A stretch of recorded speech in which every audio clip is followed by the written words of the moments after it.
ಗವಿಗಂಗಾಧರೇಶ್ವರ ದೇವಸ್ಥಾನದಲ್ಲಿ ಸೂರ್ಯ ರಶ್ಮಿ ಸ್ಪರ್ಶಕ್ಕೆ ಕೌಂಟ್ ಡೌನ್ ಸ್ಟಾರ್ಟ್ ಆಗಿದೆ.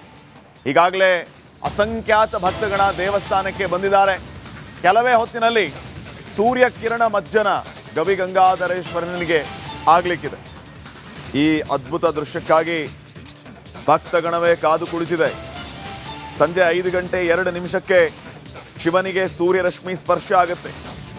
ಆ ಸೂರ್ಯರಶ್ಮಿ ಕಣ್ತುಂಬಿಕೊಳ್ಳುವುದಕ್ಕೆ ಸಹಸ್ರಾರು ಭಕ್ತರು ಕಾತರದಿಂದ ಕಾಯ್ತಿದ್ದಾರೆ.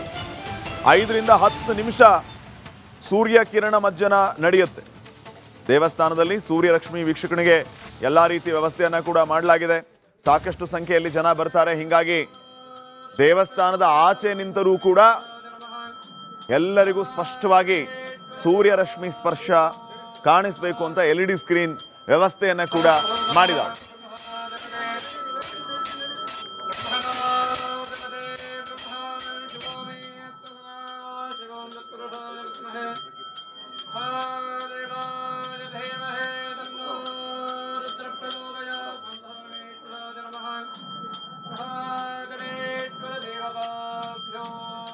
ಈ ಬಗ್ಗೆ ಇನ್ನಷ್ಟು ಮಾಹಿತಿಯನ್ನ ನೀಡುವುದಕ್ಕೆ ಪ್ರತಿನಿಧಿ ದೀಪ್ತಿ ಈಗ ಗವಿಗಂಗಾಧರೇಶ್ವರ ದೇವಸ್ಥಾನದಿಂದ ನೇರ ಸಂಪರ್ಕದಲ್ಲಿ ಜಾಯ್ನ್ ಆಗಿದ್ದಾರೆ. ದೀಪ್ತಿ, ಸಂಕ್ರಾಂತಿ ಹಬ್ಬದ ಶುಭಾಶಯಗಳು ನಿಮಗೆ.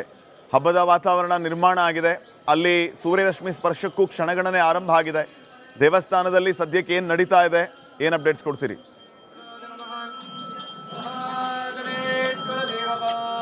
ಶ್ರೀಪಾದ್, ನಿಮಗೂ ಕೂಡ ಸಂಕ್ರಾಂತಿ ಹಬ್ಬದ ಶುಭಾಶಯಗಳು.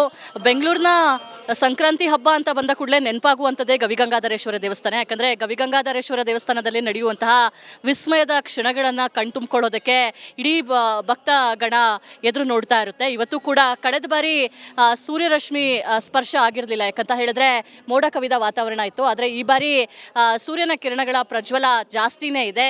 ಇನ್ನೇನು ಕೆಲವೇ ಹೊತ್ತಿನಲ್ಲಿ ಸೂರ್ಯ ಕಿರಣದ ಸ್ಪರ್ಶ ಶಿವಲಿಂಗದ ಮೇಲೆ ಆಗ್ಲಿಕ್ಕಿದೆ. ಈ ಕೌತುಕದ ಕ್ಷಣಕ್ಕೆ ಸಿಟಿ ಜನ ಎದುರು ನೋಡ್ತಾ ಇದ್ದಾರೆ. ಸರಿಯಾಗಿ 4:30 ಹೊತ್ತಿಗೆ ಸೂರ್ಯಕಿರಣ ಈ ದೇವಸ್ಥಾನದ ಆವರಣವನ್ನ ಪ್ರವೇಶ ಮಾಡ್ತಾನೆ. ನಂತರ ಮಹಾದ್ವಾರ, ಕುಂಭದ್ವಾರ, ಅದಾದ ನಂತರ ಶಿವನ ಗರ್ಭಗುಡಿಗೆ ಹೋಗಿ ಶಿವನ ಸ್ಪರ್ಶವನ್ನು ಸೂರ್ಯ ಮಾಡಲಿಕ್ಕಿದ್ದಾನೆ. ಅದಕ್ಕಿಂತ ಮುಂಚೆ ಇರುವಂತಹ ನಂದಿಗೆ ಒಂದು ನಮಸ್ಕಾರವನ್ನು ಹಾಕಿ ನಂತರ ನಂದಿಯ ಕೊಂಬುಗಳ ಮಧ್ಯದಲ್ಲಿ ಹೋಗಿ ಶಿವನ ಲಿಂಗಕ್ಕೆ ಪಾದದಿಂದ ಸ್ಪರ್ಶ ಮಾಡಿ ಶಿವನ ಮೇಲೆ 2 ನಿಮಿಷ ಇದ್ದು ನಂತರ ಹಾದು ಹೋಗುವಂತಹ ಒಂದು ಸನ್ನಿವೇಶಕ್ಕೆ ಈ ಇಡೀ ಎಲ್ಲ ರೀತಿಯ ಸಿದ್ಧತೆಗಳನ್ನು ಕೂಡ ಮಾಡಿಕೊಳ್ಳಲಾಗಿದೆ. ಬೆಳಿಗ್ಗೆಯಿಂದನೂ ಕೂಡ ಹಲವು ರೀತಿಯ ಅಭಿಷೇಕಗಳು ಶಿವನಿಗೆ ಮಾಡಲಾಯಿತು. ಯಾಕಂದರೆ ಶಿವ ಅಭಿಷೇಕ ಪ್ರಿಯ. ಹಲವು ರೀತಿಯ ಅಭಿಷೇಕಗಳನ್ನು ನಿರಂತರವಾಗಿ ಮಾಡಲಾಯಿತು. ನಂತರ ಸಾರ್ವಜನಿಕರಿಗೆ ದರ್ಶನಕ್ಕೆ ಅಂತ ಹೇಳಿ ವ್ಯವಸ್ಥೆಯನ್ನು ಕೂಡ ಮಾಡಿಕೊಡ್ಲಾಗಿತ್ತು. ಮಧ್ಯಾಹ್ನ 1:30ವರೆಗೂ ಜನ ಶಿವನ ದರ್ಶನವನ್ನು ಪಡೆದರು. ನಂತರ 1:30ಕ್ಕೆ ದೇವಸ್ಥಾನದ ಬಾಗಿಲನ್ನು ಹಾಕಲಾಯಿತು. ಇದೀಗ 4:15ಗೆ ಸರಿಯಾಗಿ ಗವಿಗಂಗಾಧರೇಶ್ವರ ದೇವಸ್ಥಾನದ ಮಹಾದ್ವಾರ ತೆರೆಯುತ್ತೆ.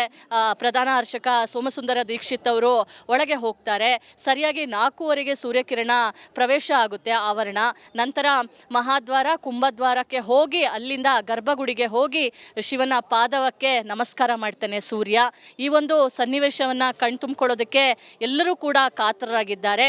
2 ನಿಮಿಷಗಳ ಕಾಲ ಈ ಬಾರಿ ಸೂರ್ಯ ನಮಸ್ಕಾರ ಮಾಡುವಂತಹ ವಿಚಾರ ಗೊತ್ತಾಗ್ತಾ ಇದೆ.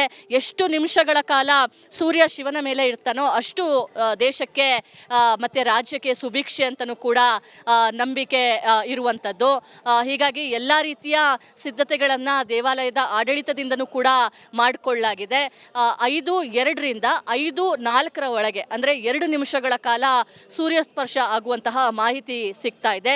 ಸೂರ್ಯರಶ್ಮಿ ಸ್ಪರ್ಶ ಆದ ಕೂಡಲೇ ಶಿವನಿಗೆ ಕ್ಷೀರಾಭಿಷೇಕ ಕೂಡ ನಿರಂತರವಾಗಿ ನಡೆಯುತ್ತೆ. ಯಾಕಂದರೆ ಸೂರ್ಯನ ಸ್ಪರ್ಶದಿಂದ ಆ ಶಾಖ ಏನಿರುತ್ತೆ ಅದು ಶಾಂತ ಸ್ವರೂಪಕ್ಕೆ ಬರಬೇಕು ಶಿವ. ಹಾಗಾಗಿ ಶಿವನಿಗೆ ಕ್ಷೀರಾಭಿಷೇಕವನ್ನು ನಿರಂತರವರೆಗೆ ಮಾಡಲಾಗುತ್ತೆ. ಅದಾದ ನಂತರ ಸಂಜೆ 6 ಗಂಟೆ ನಂತರ ಸಾರ್ವಜನಿಕರಿಗೆ ದೇವರ ದರ್ಶನಕ್ಕೆ ಅವಕಾಶವನ್ನು ಮಾಡಿಕೊಡಲಾಗುತ್ತೆ. ಇವತ್ತು ರಾತ್ರಿ 11:30ವರೆಗೂ ದೇವಸ್ಥಾನ ಓಪನ್ ಇರುತ್ತೆ.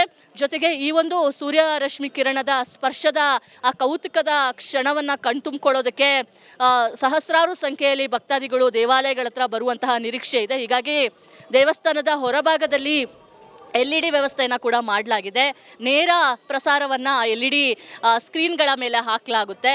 ಸೊ ಅದನ್ನು ಭಕ್ತರು ಕಣ್ತುಂಬ್ಕೊಳ್ಳೋದಕ್ಕೆ ಸಿದ್ಧತೆಗಳನ್ನು ಕೂಡ ಮಾಡಿಕೊಂಡಿರುವಂಥದ್ದು. 6 ಗಂಟೆ ನಂತರ ಶಿವನ ದರ್ಶನವನ್ನು ಮಾಡಿ ಹಬ್ಬವನ್ನು ಸಂಪೂರ್ಣ ಮಾಡ್ಬೋದು ಅನ್ನೋ ಒಂದು ನಿರೀಕ್ಷೆ ಕೂಡ ಇರುವಂಥದ್ದು. ಶ್ರೀಪಾದ್ ಪಾಟೀಲ್, ದೀಪ್ತಿ ನೋಡಿ ಯಾವ ರೀತಿಯಾಗಿ ಸಿದ್ಧತೆಯನ್ನು ಮಾಡ್ಕೊಂಡಿದ್ದಾರೆ ಇವತ್ತು ಹಾಗಾದರೆ.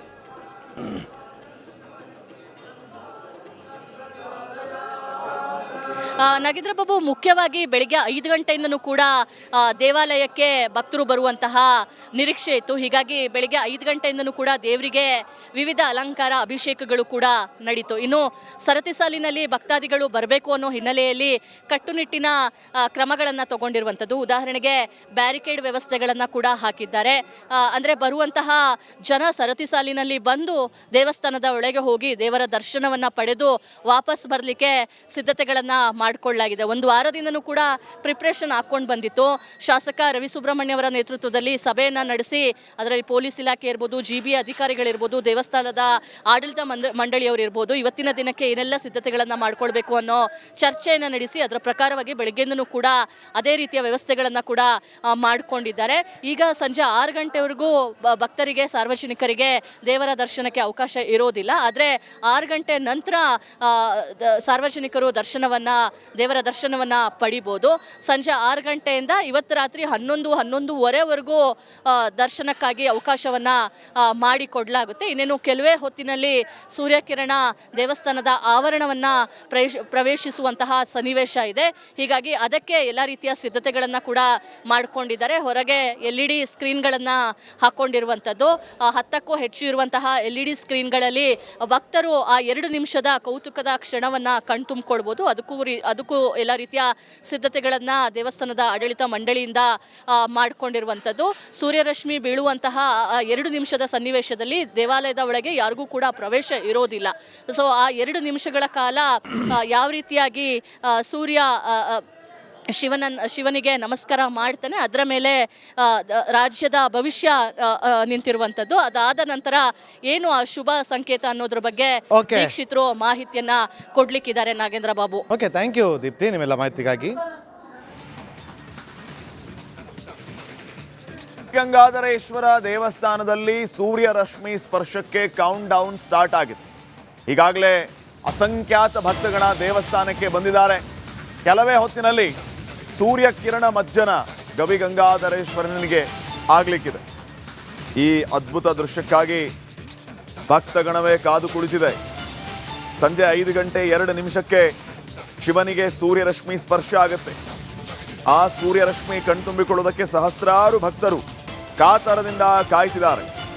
5ರಿಂದ 10 ನಿಮಿಷ ಸೂರ್ಯ ಕಿರಣ ಮಜ್ಜನ ನಡೆಯುತ್ತೆ. ದೇವಸ್ಥಾನದಲ್ಲಿ ಸೂರ್ಯರಶ್ಮಿ ವೀಕ್ಷಕನಿಗೆ ಎಲ್ಲ ರೀತಿಯ ವ್ಯವಸ್ಥೆಯನ್ನ ಕೂಡ ಮಾಡಲಾಗಿದೆ. ಸಾಕಷ್ಟು ಸಂಖ್ಯೆಯಲ್ಲಿ ಜನ ಬರ್ತಾರೆ. ಹೀಗಾಗಿ ದೇವಸ್ಥಾನದ ಆಚೆ ನಿಂತರೂ ಕೂಡ ಎಲ್ಲರಿಗೂ ಸ್ಪಷ್ಟವಾಗಿ ಸೂರ್ಯರಶ್ಮಿ ಸ್ಪರ್ಶ ಕಾಣಿಸಬೇಕು ಅಂತ LED ಸ್ಕ್ರೀನ್ ವ್ಯವಸ್ಥೆಯನ್ನ ಕೂಡ ಮಾಡಿದ್ದಾರೆ.